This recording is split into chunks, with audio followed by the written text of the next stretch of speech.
Stephanie. And I'm Asbel. And here we are again with the Cup of Real. And today we are going to be talking a little bit about showing up. And continue to show up. It's often been said that 80% of success is showing up in life. And if you look at every successful company, every flourishing ministry, every healthy marriage and relationship, it boils down to one thing. Someone is showing up and being present. And I wrote this awesome quote by Brenee Brown that says, show up, be seen, answer the call. Now I'm gonna put Asbel on the spot. I just thought of this. We haven't been able to talk. He's been working 24/7. So we haven't been able to really talk about this topic. But what does showing up mean to you? So I would say showing up to me means, and in order to have a relationship or you're doing something, people are obviously showing up. Whether you're there or not is a different story. Whether you're listening or not is a different story. Present, focused. To me, to really show up is to really be listening to someone. Not listening to be heard or listening to respond, but really listening to hear. That to me is what I would say is showing up. That's good. Okay, so I'm going to shift gears just a little bit here. Sometimes the bravest thing you can do is to show up. And what I mean by that is when you are dealing with a difficult situation, you find yourself going through, say you were handed divorce papers, or you were terminated from that job, that ministry, or something catastrophic has taken place in your family's life, or you were just diagnosed with a terminal disease, or you have been in and out of the hospital, no one can find out what's going on with you. The doctors are stumped, they don't know. It's very difficult to show up. And sometimes you just want to hibernate, sometimes you just want to hide. And I was thinking, this is perfect for me right now where I am. My mom passed away 7 months ago now. And I remember when it first happened, we had no signs. It happened so quickly. So my siblings and I, everyone around us was in utter shock. I was numb. And there have been times between then, March 26th, or March 16th, sorry, and now I haven't wanted to show. I have kind of just been going through the motions. And sometimes I have learned that the bravest thing you can do is to show up, because sometimes you don't want to get dressed. You don't want to go put your smile on. You don't want to interact with people. You don't want to engage. You just want to hide.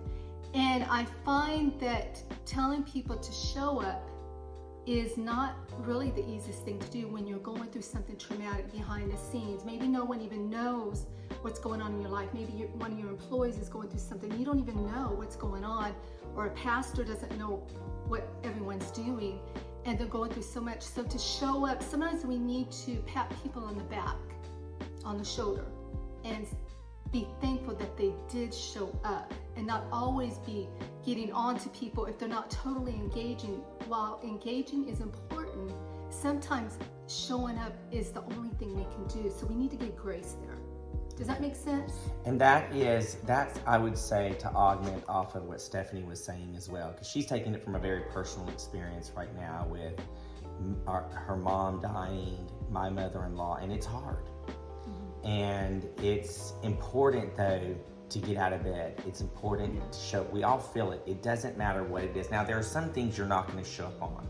So, for instance, if somebody has violated a physical boundary or something like that, of course, you're not going to show up with that person. We're not talking about that. You need to be in other intensive counseling therapies, which I have been in from a personal experience. But to show up means when there is something that maybe it's hard. You're making hard decisions right now. That's happening with me personally right now, where there's so much going on, and sometimes you just want to stay in bed.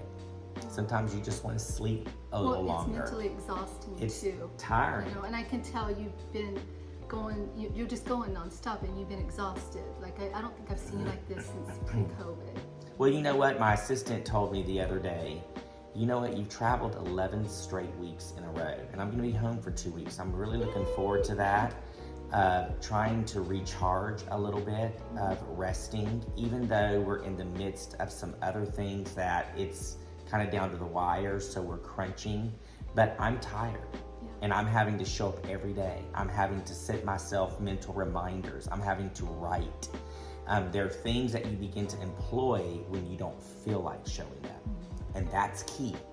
And I think that's what you're getting at is, what are those things of why you show up? What do you do? And so I would suggest, if you're listening to this right now and maybe you're having a hard time, maybe the pressures are happening, it's work pressures, because we deal with pressures differently. Yes. The human makeup of who we are, just based upon our gender, our ethnicity, other things, and how we were raised and how we were raised as individuals, you show up differently when you're going through some type of conflict or crisis. Yes. That is me. And so I have to begin to write. I have to begin to think through things. I have to begin to chart out a timeline, or what will happen is I'll just get discouraged. And my general thing is to say, I'm just gonna hope it goes away. And maybe sleep, try to, I don't have to think about it. When you're sleeping, when you're in bed, you don't have to think about it. But when you're up, it's constantly there, and that's okay. What I do know is, if I can start addressing it one thing at a time, eventually I will make it through. Right. As David said, yea, though I walk through the valley of the shadow of death. Never remember that. I always pay attention to the walk. Yeah. Doesn't mean I'm not going to go through the shadow of the valley of death. It means I'm going to walk. And when I'm going through those dark places or those areas, I'm going to walk through. And then I'm going to maybe find someone. And sometimes he's going to carry me through that. I remember that Footprints in the Sand poem as well, is sometimes when you see there's only one set of footsteps, it's because he might be having to carry you through it as well. And it is okay to lean on someone for support and help through that process. And we've encouraged each other. We have outside voices, healthy voices. Healthy voices. Healthy outside voices. Outside voices. So if you're feeling discouraged, disappointed, maybe you're even dealing with the betrayal or rejection, that can also be devastating and cause you not to want to show up to that job, that ministry, or whatever it is that you're involved in. Never make a decision Yes. when you're showing up to move through or to walk through. Yeah. Okay? Never make a decision, because oftentimes what I've learned, and what we, I think, have both learned in our past, is when we make a decision in emotion, it's usually not the right decision. And so oftentimes it requires us, and I've been saying oftentimes so much, but it does require us to sometimes sit, to sit in the moment, to sit in the midst of what is going on.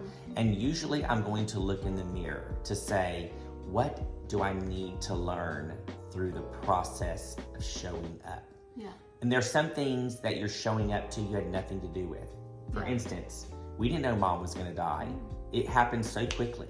From the end of January until March, it was so rapid. It was so rapid. And I was just thinking, never make a decision, basically, is what you're saying, when you're feeling emotional. And I remember the last 7 months through this, there have been times, and this is extreme, just gonna let you know into my heart for a moment, but I almost deleted all my social media accounts, including the ministry. I just was so overwhelmed and grieving and crying.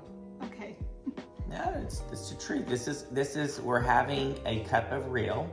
And that is true. We go through these things to where I'm learning some new things too that I didn't realize that she was going through. I knew she was going through things, but there are often times that we go through things that we have to go through it alone too. We have to go through it in our closet with God in prayer. And that prayer can look different. It could be, I'm not the type of person that gets into a prayer closet. I get in there, and as my mom would say, the Bible talks in Romans about interceding. That's kind of my calling, and that's what's carried me through. My standpoint might be, I might be in an airplane. I might be in a car. I might be in my own thoughts, sitting and making petitions to God through that process, whatever it is, because sometimes that's only where your strength is. And then there's times that I've got healthy voices that I know I can talk to. Music Danny Goki has that song, Stay Strong, I think. Oh, that has really ministered to me lately. I was thinking of the scripture, Romans 12:12, and I got the Message version because it really ministers for anybody who is, you want to give up, you don't want to show up, you're where we are or where we've been. I'm there still, and he's been there, but you're actually still struggling with because you're overwhelmed. Don't burn out. Keep yourselves fueled and aflame. Be alert, cheerfully expectant. Don't quit in hard times. Pray all the harder. And that's kind of what I've been doing, praying. And it's been kind of my lifeline, and trying to stay positive, optimistic. And music has really helped minister to me too. And then I have a few friends, they're very positive voices in my life, and I'm thankful for that. Never give up. Never give up. Keep showing up. I've been blogging about that recently, even with my daughter. Many that follow understand my daughter was just imprisoned in a life of addiction. Yes. And I don't like to call her, she's not an addict. She had and was imprisoned in addictions. But we kept showing up. Yeah. And I kept having positive voices, and people talked to me. And I remember, you went through a dark 5-6 years of this. Yeah. It was, sometimes I didn't want to get up. There were times I just contemplated getting up. Yeah. But I had voices that spoke into my life. And when I began to reach out to help, and I joined some groups of others that related, other family members that had individuals who were in addictions and children, and I began to go to these meetings, and the healing that began to happen inside was amazing. It's like, because God built us for community. He built us for relationship. And I can read all the scriptures. I've memorized some of the scriptures. I have the word hidden in my heart. I know how to pray, but there are times that God, that's why he brings advisors and wise counselors into your life. And I was sometimes looking for people that I thought was the right counselor. And he usually, like he says, Isaiah 55:8-9 is my favorite scriptures right now. His ways are not our ways. They are not. His plans are not our plans. He does things that are so unconventional and outside of the box, and we have to be open to it. We have to look for people that he's bringing into our lives to speak into us. And it may not be who you think it should be. Right. It may not be that individual that you're like, oh, I would love them to speak into my life. That may not be who it is. It could be someone that you don't even know, doesn't even look like you, doesn't act like you. You never know. And they speak something, and it's like, oh, I've had so many of those moments. It has been amazing. But never give up. Never give up. Never give up. Sometimes it requires you to sit. I remember Aaron Holloway, and 3 people told me the same exact thing that he initially told me. And he said, you've got to love her from the porch. I'll never forget. And he took that from the prodigal father. The prodigal father loved the prodigal son, but he never went after him. Never ran after the prodigal son. What he was teaching us, and what Christ was teaching us in that parable, was we sometimes can enable behaviors. And that's what was happening with my daughter. And I never, ever, ever gave up. But I remember those dark, dark, dark times. And the only way that I got through it was her praying. She couldn't, because there were some times, and she probably knew the right thing. The problem is I wasn't open to listening to it. I had to pray and just keep peace in the home. That was my main priority, peace in our home, peace. And now she is, it's amazing to see. 10 months, 11 months? 11. She's almost 300 days yesterday. First time. Yeah. In 6-7 years. Yeah. That's amazing. We'll spend Thanksgiving together for the first time in 5 years. Yes. And so God's doing a miraculous thing, but it doesn't stop. We still go through things, and we're going through something else. Yeah. But you never give up. Like, I can't never give up. And I have that book coming out. I have a book coming out, hopefully by January, called Never Give Up. Now, look at that. That was a prelude to her book. We have mugs that I have, coffee mugs that say never give up, because sometimes you need a reminder to yourself. Never give up. And it's not permanent. You think it's permanent. When we were going through that 5-7 years of addiction with Sierra, there were times you think it's forever, and it was devastating, but God brought us through. God had to bring me through different things that I was trying to control something that I was not in control of. Yes. And God said, I'm not sharing my glory. I remember somebody said something about that when Sierra lives a life, it's not because of anything that you did, it's me. I get the glory for everything, because he says his Bible is the Word. The Word is the Word. He says he shares his glory with no one. That means he doesn't share with me. It doesn't matter how much you pray. He doesn't share it with Stephanie. There's things that you can do to facilitate it, but ultimately he gets the glory. And those are the things we're the vehicles of it. He uses us to help. Yeah, he gets the glory. But ultimately I couldn't fix it. No. And that's what he had to show me. Is, son, you're type A. You're a fixer.